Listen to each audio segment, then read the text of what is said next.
Sejak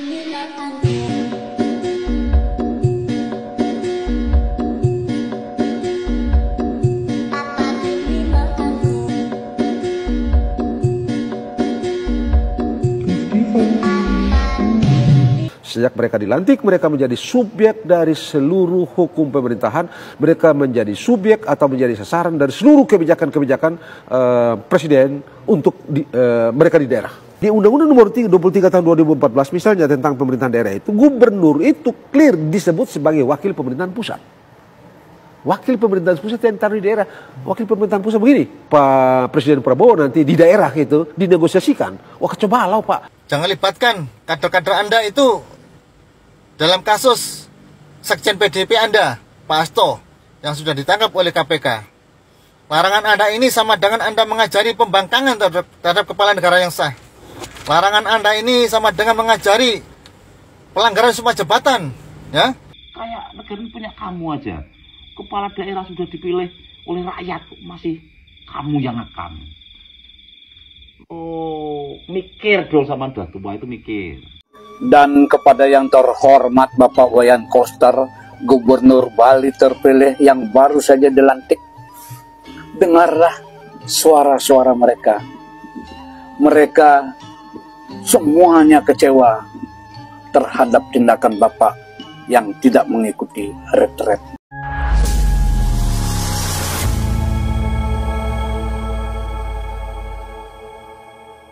Assalamualaikum warahmatullahi wabarakatuh, saudara-saudaraku sebangsa dan setanah air. Dimanapun kalian berada, semoga kalian selalu dalam kondisi sehat walafiat. Berjumpa lagi dengan saya di Gaspol Update. Kami bukanlah buzzer pihak manapun, kami hanya menyajikan keputusan tetap ada di tangan Anda. Teman-teman, ini ada video yang menurut saya cukup menarik, yakni tentang kabar yang beredar di media sosial bahwa Bupati Brebes katanya dipecat ya oleh Kebo. Waduh, beneran nggak sih? Ini saya benar-benar bertanya loh ya, karena biasanya netizen ini kan jahil-jahil, kan suka iseng ya, menyebarkan berita-berita yang bohong gitu kan.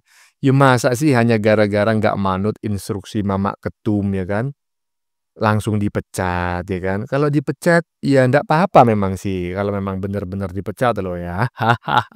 Kok nggak apa-apa Bang? Ya iyalah pindah partai aja gitu aja kok repot ya kan.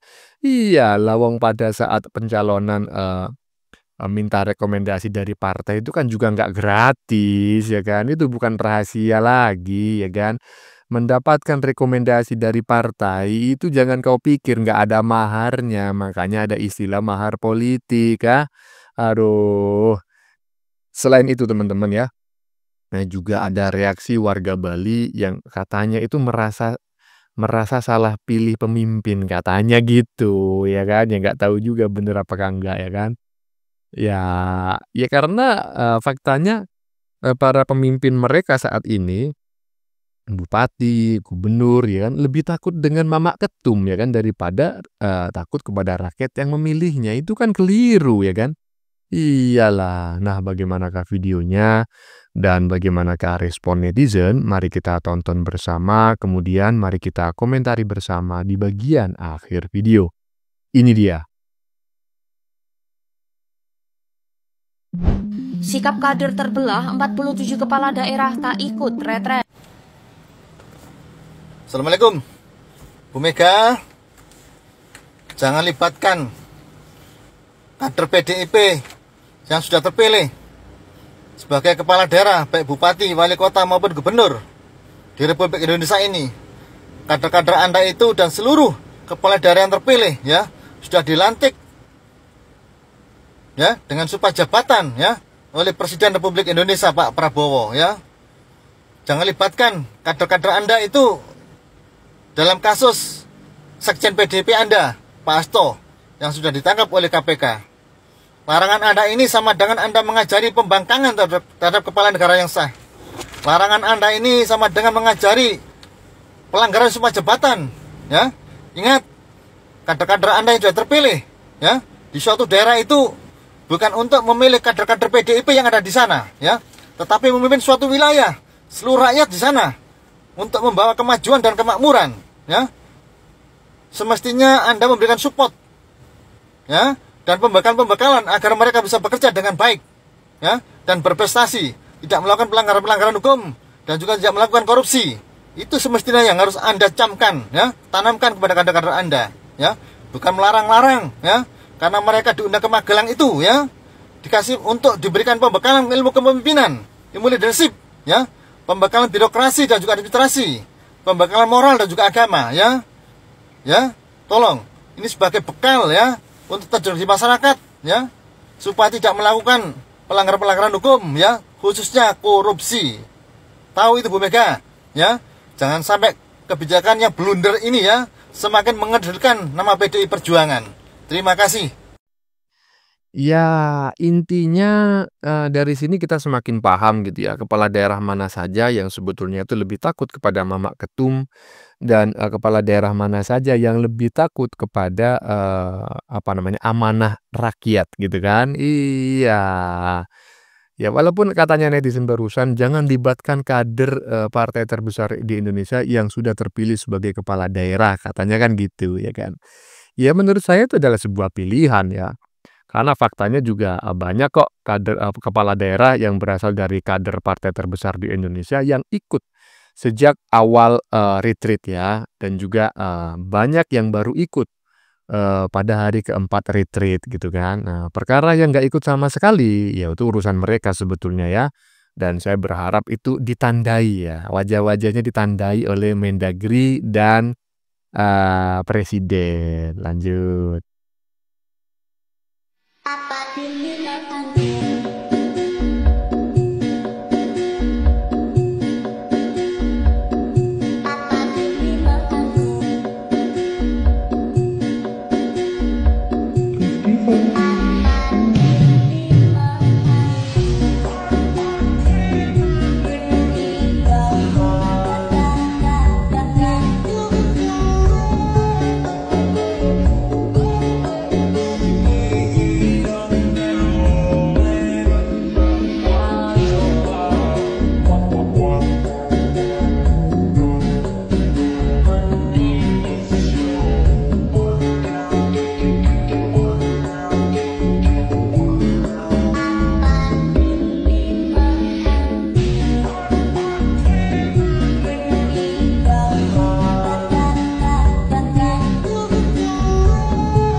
Nah ini teman-teman ya, ini kabar yang menurut saya agak gimana gitu ya. Apakah benar ataukah salah gitu ya. Jadi sekali lagi netizen Indonesia ini kan suka jahil-jahil dan iseng gitu ya. Kadang itu ya memviralkan konten-konten yang nggak benar gitu. Dan barusan kita lihat bareng-bareng, katanya ya berdasarkan teks yang terpasang di badan videonya, Ibu Ketum resmi pecat Bupati Brebes karena mengikuti retreat karena tak patuh kepada Ibu Ketum. Waduh, beneran nggak sih ya? Kalau sampai beneran terjadi, bisa dipastikanlah partai ini nungsepnya semakin cepat. Hahaha. Lanjut. Pembangkangan terhadap pemerintahan pusat, terhadap presiden gitu ya, harus dibilang why? Karena ini polisi negara, polisi pemerintahan pusat. Ahli Hukum Tata Negara Margarito Kamis menyatakan, tindakan kepala daerah asal PDIP yang tidak ikut retret termasuk pembangkangan kepada pemerintah pusat atau presiden. Hal ini ia jelaskan saat hadir dalam diskusi di sebuah stasiun TV. Sejak mereka dilantik, mereka menjadi subjek dari seluruh hukum pemerintahan. Mereka menjadi subjek atau menjadi sasaran dari seluruh kebijakan-kebijakan presiden untuk mereka di daerah. Di Undang-Undang Nomor 23 Tahun 2014 misalnya tentang pemerintahan daerah itu, gubernur itu clear disebut sebagai wakil pemerintahan pusat. Wakil pemerintahan pusat yang taruh di daerah. Wakil pemerintahan pusat begini, dalam penyelenggaraan pemerintahan dalam perspektif hukum itu instruktif, normatif. Beda kalau relasi antara pemerintah daerah dengan pemerintah daerah, gubernur dan bupati itu bukan relasi politik. Itu relasi hukum. Karena relasi hukum bersifat instruktif, bersifat normatif. Tidak ada tawar-menawar. Tawar-menawar ini perlu ditandai oleh pemerintah pusat, dalam hal ini Pak Prabowo gitu ya. Ada tindakan dia yang dalam tanda petik, saya senang dengan ada apa yang Anda bilang, tampaknya ini sebagai membangkang, lalu negosiasi. Bagaimana ceritanya kalau semua kebijakan itu atau sebagian besar kebijakan Pak Presiden Prabowo nanti di daerah itu dinegosiasikan? Wah, kacau balau, Pak. Lebih lanjut, Margarito Kamis menyarankan Kemenlu untuk membentuk aturan pengawasan kepala daerah yang lebih ketat dan mengikat agar hal serupa tidak terjadi lagi. Dalam diskusi tersebut, usulan untuk merevisi aturan terkait kepala daerah disambut positif oleh Bima Arya Wamen Kemendagri. Saran saya sampaikan ke Pak Wamen, kata Pak Mendagri atau Pak Presiden, agar diprakarsai pembentukan, sebut saja misalnya peraturan Presiden atau peraturan Menteri Dalam Negeri yang mengatur tentang ini dan diberikan di situ sifat agak sedikit imperatif. Lalu ada beberapa pasal yang diselipkan di dalam untuk mengatur ini agar ini tidak negosiable. Relasi dari segi tata negara, relasi antara pemerintah pusat dan dengan daerah itu relasi yang bersifat instruktif, relasi hukum, bukan relasi politik. Kalau relasi politik celaka bangsa ini. Ditanggapi? Paling tidak nanti di sana akan diatur langkah-langkah yang lebih jelas dan terukur apabila daerah itu berbeda, katakanlah begitu, dengan pemerintah pusat. Dan kami membuka ruang bagi Prof. Margarito dan teman-teman akademisi untuk memberikan masukan terhadap substansi dari peraturan pemerintah tadi yang isinya adalah untuk mengevaluasi kinerja pemerintah daerah. Bagaimana menurut sahabat jurnal? Apakah ini akan berbahaya bagi pembangunan di daerah ya kepala daerahnya terbukti lebih mengedepankan instruksi partai daripada instruksi pemerintah? Tulis komentar sahabat di kolom komentar.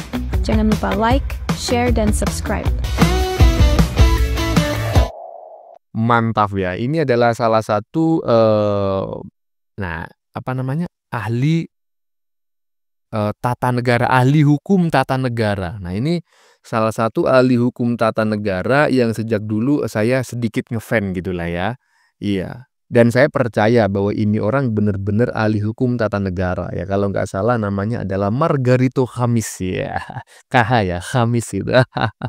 Beda lah ya dengan si RH ya kan, kemudian si para anak-anak wabah yang mengaku diri mereka itu ahli hukum ya kan, ahli hukum tata negara, nggak taunya ya kan ahli hukum tata busana. Intinya apa yang disampaikan oleh Margarito Kamis barusan saya sependapat ya, ini adalah salah satu bentuk pembangkangan sehingga presiden harus tegas ya. Tegas walaupun nggak bisa memberikan sanksi pencopotan, tetapi juga harus tegas dengan sanksi-sanksi yang lain. Iyalah kalau macam kayak gitu, presiden gak dihargai, lebih menghargai ibu ketum, ya kacau lah bangsa dan negara ini. Lanjut. Dan kepada yang terhormat Bapak Wayan Koster, Gubernur Bali terpilih yang baru saja dilantik, dengarlah suara-suara mereka. Mereka semuanya kecewa terhadap tindakan Bapak yang tidak mengikuti retret. Ini bukan hanya masalah kegiatan retret, tapi hubungan yang harmonis akan terganggu antara Bapak selaku gubernur dengan pemerintah pusat. Yang membuat saya terheran-heran, Bapak selaku gubernur, di mana Bapak sudah menjabat untuk kedua kalinya, mengapa Bapak tidak mengetahui bahwa seorang gubernur itu adalah perpanjangan tangan dari pemerintah pusat? Dengan kata lain, seorang gubernur itu adalah pemerintah pusat yang berada di daerah. Oleh karena itu, saya menilai tindakan Bapak ini sangat aneh dan konyol. Nah, oleh karena itu, demi nama baik Bapak, demi kepercayaan masyarakat rakyat Bali, khususnya terhadap kepemimpinan Bapak, saya berharap Bapak mempertanggungjawabkan tindakan Bapak ini. Saya mohon Bapak nanti menjelaskan kepada publik apa alasannya Bapak tidak mengikuti retret. Nah, Bapak Wayan yang terhormat, inilah suara-suara mereka. Saya sebagai masyarakat Bali sangat menyayangkan Pak Gubernur dan Wakil Gubernur yang diduga tidak memenuhi panggilan kepala negara mengikuti retret. Sangat dangkal nilai kesadaran bernegara dan berbangsa Gubernur Bali Gablek. Iya, iya. Gimana menurut teman-teman? Ini cukup mewakili suara hati masyarakat Bali apa enggak ya? Ya kurang lebih kalau saya simpulkan lah ya, minimal ini adalah saya sendiri yang menyimpulkan ya, belum tentu benar kesimpulan saya. Ya kalau misalnya dianggap kurang benar ya silakan tulis di kolom komentar sebagai sebuah koreksi gitu ya. Nah, intinya saya berpendapat bahwa setelah saya mengamati pernyataan warga Bali barusan, seolah-olah gitu ya, sepertinya gitu loh, saya menyimpulkan masyarakat Bali merasa salah pilih ya. Salah pilih pemimpin gitu loh ya. Iyalah, udah dikasih ya kan calon pemimpin yang lebih muda, yang kemungkinan besar itu lebih memikirkan rakyat Bali lah ya kan, digajah ya kan. Malah yang dipilih incumbent, tetapi ya nggak masalah karena itu merupakan pilihan ya kan, pilihan warga Bali ya. Tapi ya tahu jadinya macam kayak gini ya kan, gubernurnya lebih takut kepada ibu ketum daripada kepada rakyat yang memilihnya. Aduh, macam kayak gitu pemimpin apa coba ya kan? Lanjut.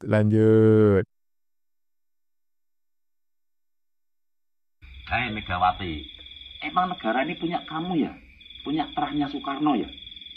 Emang yang dulu berjuang itu cuma Soekarno? Mbah saya itu sampai nggak ada, sampai nyawa harta semua itu nggak merasakan kemerdekaan. Cucu-cucunya nggak ada yang rasakan kemuliaan, tapi merdeka. Lah kok ini kayak negara ini punya kamu aja. Kepala daerah sudah dipilih oleh rakyat, masih kamu yang ngekang. Oh, mikir dong sama udah tua itu mikir. Terima kasih. Duh, ini bapak-bapak barusan ya, ini kayaknya kurang informasi ya. Lo kok bisa bertanya kepada Ibu Ketum? Hei Ibu Ketum, kau pikir negara ini negaranya bapakmu ya? Negara terah bapakmu ya? Loh, kok pakai ditanyain? Kan memang iya. Hah? Iyalah, coba itu perhatikan Ibu Ketum kalau berpidato ya kan. Macam negara ini negara bapaknya, memang iya.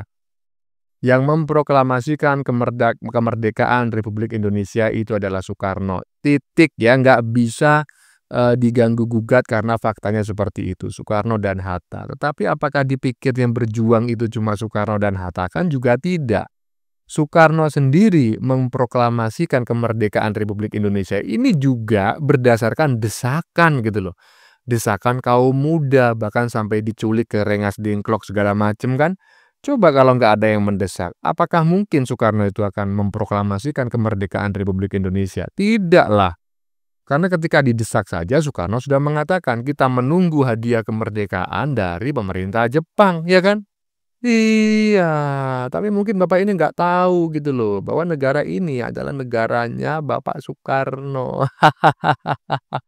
Lanjut. Mendagri mengambil tindakan tegas meskipun kepala daerah dari PDIP nyusul di retret di Magelang, kemungkinan 17 orang akan dinyatakan tidak lulus.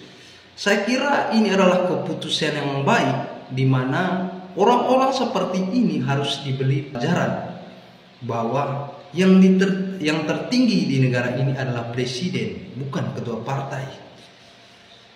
Bagaimana perasaan rakyat yang sudah memilih Anda ketika sekarang Anda lebih mementingkan ketua partai dibandingkan rakyat?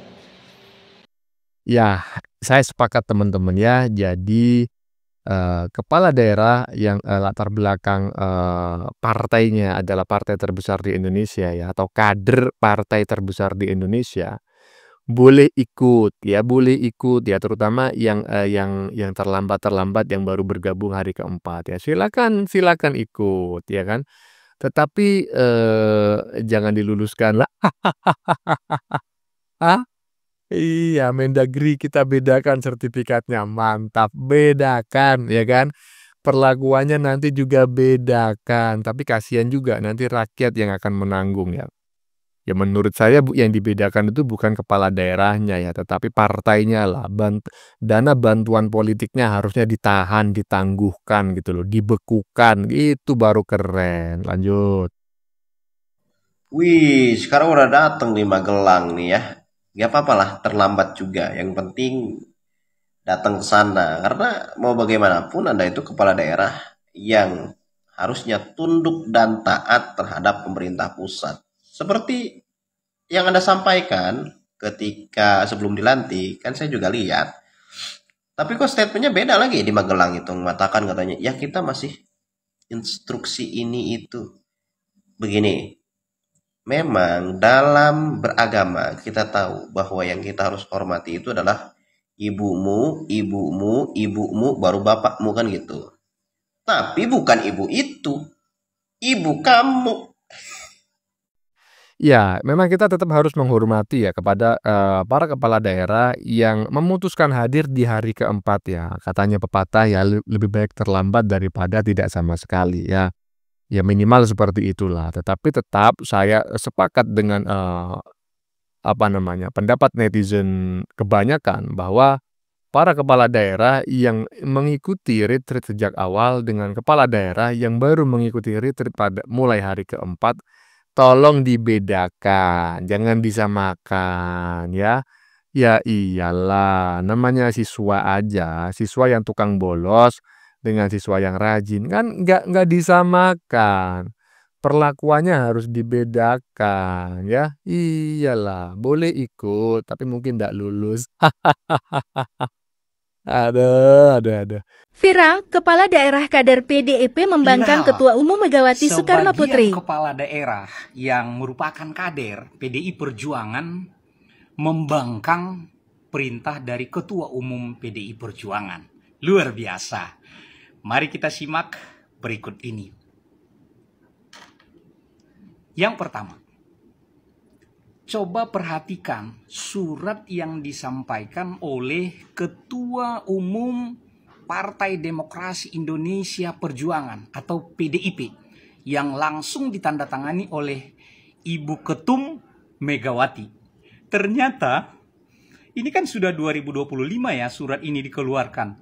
Tapi di sana disebutkan kepengurusan Ketua Umum Megawati Soekarno Putri masa bakti 2019-2024. Coba perhatikan di sini.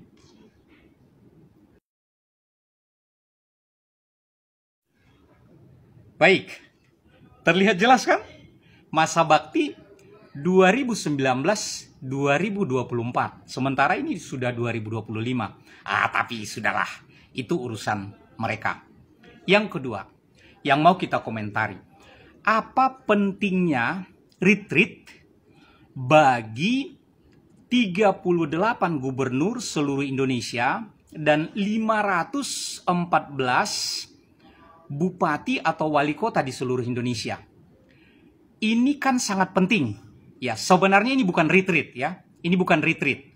Nanti mohon dikoreksi terutama Pak Wamen, Pak Arya Bima yang dahulu juga pernah mendapatkan penghargaan terkait pemartabatan bahasa Indonesia di ruang publik ketika menjadi Bupati Bogor. Ya, wali kota Bogor. Ya, ketika itu bahwa penataan bahasa Indonesia di ruang publiknya sangat bagus sehingga mendapatkan penghargaan dari Balai Bahasa Provinsi Jawa Barat, Kementerian Pendidikan Kebudayaan ketika itu. Nah, Pak Wamen, usul kami sebenarnya kata yang digunakan bukan retreat. Setahu saya, retreat itu ketika saya masih sekolah, ketika saya juga kuliah, teman-teman saya yang Nasrani, itu mereka sering melakukan kegiatan retreat. Retreat ini sebuah istilah keagamaan. Jadi maknanya adalah pergi bersepi-sepi mengasingkan diri, bersunyi-sunyi, untuk berkontemplasi, untuk merenung, untuk melakukan kegiatan-kegiatan yang baik. Mungkin kalau dalam Islam ya kurang lebih ketika dulu baginda Nabi pergi ke Gua Hira. Kan begitu ya, kurang lebih. Tapi tidak retreat namanya kalau dalam Islam. Tetapi di dalam istilah keagamaan di Kristen, retreat itu sebenarnya kegiatan pergi dari keramaian, bersunyi-sunyi untuk mendalami atau melakukan kegiatan-kegiatan keagamaan yang juga berkembang menjadi sebuah kegiatan semacam wisata ke alam ya, yang kaitannya dengan keagamaan. Jadi teman-teman saya dulu sering mengatakan kami mau pergi retreat, itu berarti pergi keluar, tidak di kampus, tidak di sekolah, tapi itu kegiatannya terkait keagamaan. Itu sebenarnya makna dari retreat itu, bukan seperti yang dilaksanakan di Magelang. Karena ini bukan kegiatan keagamaan. Nah, harusnya kegiatan yang dilakukan di Magelang, baik yang waktu lalu yang diikuti oleh seluruh menteri dan wakil menteri, dan yang sekarang dilaksanakan yang diikuti oleh seluruh kepala daerah yang sudah dilantik, itu bukan retreat, melainkan nama kegiatannya kalau dia berbentuk pelatihan atau training itu harusnya mancakrida. Istilah dalam bahasa Indonesia yang merupakan padanan dari kata outbound. Jadi Pak Wamen, Pak Arya Bima, harusnya ini istilah ini kita luruskan. Harusnya ini mancakrida. Kegiatan pelatihan di alam, kegiatan pelatihan kepemimpinan, bagaimana menghadapi solusi dan lain sebagainya. Itu harusnya. Nah, oleh karena itu, kembali kita ke awal tadi, kegiatan retreat ini harusnya kita ganti dengan istilah outbound. Atau dalam bahasa Indonesia ya mancakrida. Mari kita lihat pengertian kata retreat bandingkan dengan pengertian kata mancakrida. Berikut ini.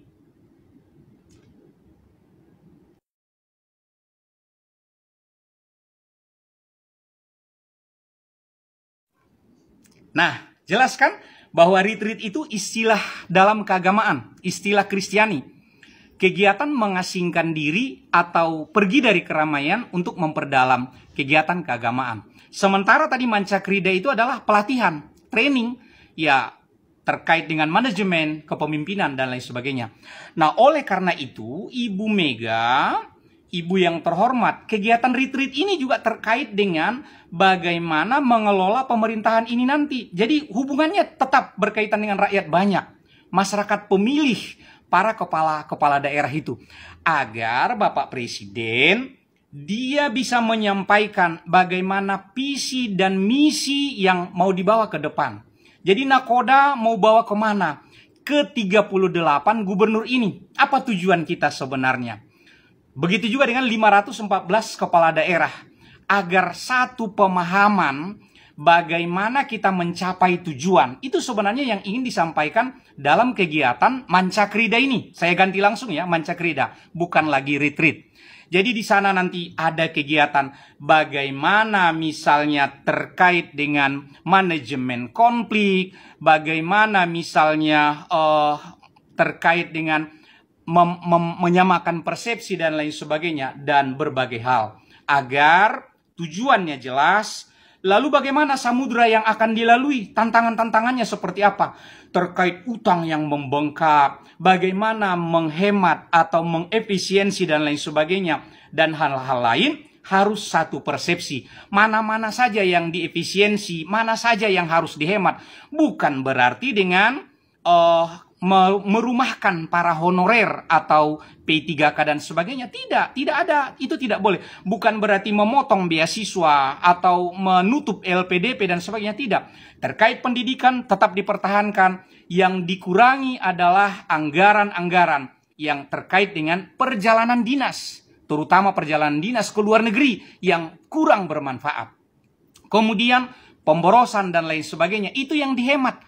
Jadi tidak ada kaitan dengan PHK dan lain sebagainya. Kalau ada pimpinan yang mem-PHK anak buahnya gara-gara efisiensi, berarti pimpinannya itu yang belum tahu arah tujuan mau dibawa kemana negara ini. Jadi seperti kasus di RRI katanya ada karyawan yang dirumahkan. Berarti belum tahu dia mana-mana yang harus diefisiensi, mana-mana yang harus dihemat. Tidak boleh memberhentikan pegawai atau karyawan. Gaji mereka harus tetap dan lain sebagainya. Nah, inilah pentingnya outbound atau mancakrida ini agar semua satu visi. Jadi menterinya sudah dibawa ke sana. Ini sekarang kepala-kepala daerah, baik gubernur maupun bupati dan wali kota. Jadi Ibu Mega ini saya yakin pasti mendukung kegiatan ini. Karena mereka kan dipilih rakyat. Kemudian yang perlu kita ingat adalah bahwa begitu mereka dilantik dan menyatakan sumpah kepentingan negara di atas kepentingan pribadi dan kelompok. Ini kunci dari sumpah yang mereka sudah ucapkan ketika dilantik. Mungkin terima kasih, itu yang ingin saya sampaikan, pentingnya kegiatan pelatihan atau training atau yang disebut dengan mancakrida itu tadi. Terima kasih untuk semuanya, salam sehat selalu, merdeka. Ya, menurut saya pembangkangan ini adalah sebuah keniscayaan gitu loh. Karena seperti yang disampaikan oleh Soekarno, saya kutip ya kan. Cacing pun ya kan, kalau diinjak terus-menerus akan keluket-keluket katanya. Iya kan? Iyalah, apalagi manusia ditindas oleh manusia yang lainnya. Sama-sama punya otak, sama-sama punya perasaan, sama-sama punya pemikiran ya kan. Ketika seorang kader, jangan kau pikir kader itu binatang, itu manusia juga Ibu Ketum, sama seperti dirimu. Ketika dirimu memiliki perasaan, yang memiliki pemikiran ya kan, para kader juga sama. Sehingga ketika tiba-tiba Anda ini menginstruksikan agar para kader yang berasal dari Partai Kebo yang merupakan kepala daerah terpilih dan baru saja dilantik untuk tidak mengikuti retreat atau menunda mengikuti retreat di Magelang, kau pikir para kepala daerah itu binatang? Kan tidak. Dia juga punya otak lah. Kalau lama-lama dia ngira, oh ini Ibu Ketum kayaknya agak sedeng nih. Iya pasti dibangkangi lah. Nggak digubris lah instruksinya ya kan. Udah syukur-syukur banyak yang mengikuti instruksi Ibu Ketum itu selama 4 hari ya kan. Tapi karena nggak ada juntrungannya, nggak ada ujungnya, nggak ada instruksi lanjutannya sampai 4 hari, ya udahlah, ya kan? Nggak usah digubris. Ya, ini keren sekali teman-teman ya. Ini salah satu bentuk pembangkangan dan sekaligus sebagai informasi bahwa sebetulnya Ibu Ketum ini sudah nggak dihormati lagi oleh para kadernya. Mantap, keren. Berarti ini adalah salah satu indikator ya, salah satu petunjuk bahwa sebentar lagi ini partai mungkin akan nungsep ya, senungsep-nungsepnya bersama Ibu Ketumnya. Lanjut. Oke teman-teman ya, sudah kita saksikan bersama beberapa video yang sudah kami sajikan. Tadi di bagian depan kita lihat bersama tentang netizen yang menyebut bahwa para kepala daerah yang ikut retreat baru pada hari keempat tidak akan diluluskan oleh Kemendagri ya. Beneran nggak sih ya? Boleh ikut tapi tetap tidak akan lulus. Emang ada lulus nggak lulus gitu ya? Macam kayak ujian gitu ya? Aduh. Ya intinya saya sependapat lah ya, karena antara yang ikut dan yang nggak ikut harus dibedakan ya. Yang ikut di tengah-tengah juga harus dibedakan. Masa disamakan sih ya? Apa kata dunia ya? Oke teman-teman, konten yang baru saja kita saksikan ini adalah tentang kabar yang beredar di media sosial bahwa Bupati Brebes katanya dipecat ya oleh Kebo gitu ya. Waduh, beneran nggak sih ya kan? Ini saya bener-bener bertanya loh ya, karena biasanya netizen ini kan suka jahil-jahil gitu ya, suka iseng ya kan. Masa gara-gara nggak manut instruksi Mama Ketum aja langsung dipecat ya kan? Kalau dipecat ya ndak apa-apa, kalau memang benar-benar dipecat ya kan. Pindah partai aja. Jangan kau pikir partai di Indonesia ini cuma Partai Kebo aja ya kan. Banyak partai lain. Ya. Iya. Buktinya presiden kita saat ini juga tidak diusung oleh Partai Kebo ya kan. Lagian ya, pada saat pencalonan ya kepala daerah ya kan, kemudian meminta rekomendasi ke partai. Kan gak gratisan toh, kan ada mahar politiknya ya, mas kawin politiknya. Selain itu ya kan tadi juga ada reaksi warga Bali teman-temannya yang merasa salah pilih gubernur. Waduh, ya karena gubernurnya ternyata lebih takut kepada Mamak Ketum daripada takut kepada rakyat yang memilihnya. Bagaimana menurut kalian? Keputusan ada di tangan Anda, silakan tulis di kolom komentar, baik Anda yang setuju maupun yang tidak setuju dengan isi konten ini. Sebelumnya saya memohon maaf ya jika dalam penyajian konten ini ada kata-kata yang menyinggung, kurang tepat penggunaannya atau ada data yang dianggap keliru atau salah. Saya mohon maaf yang sebesar-besarnya. Kita jumpa lagi di lain video. Salam NKRI.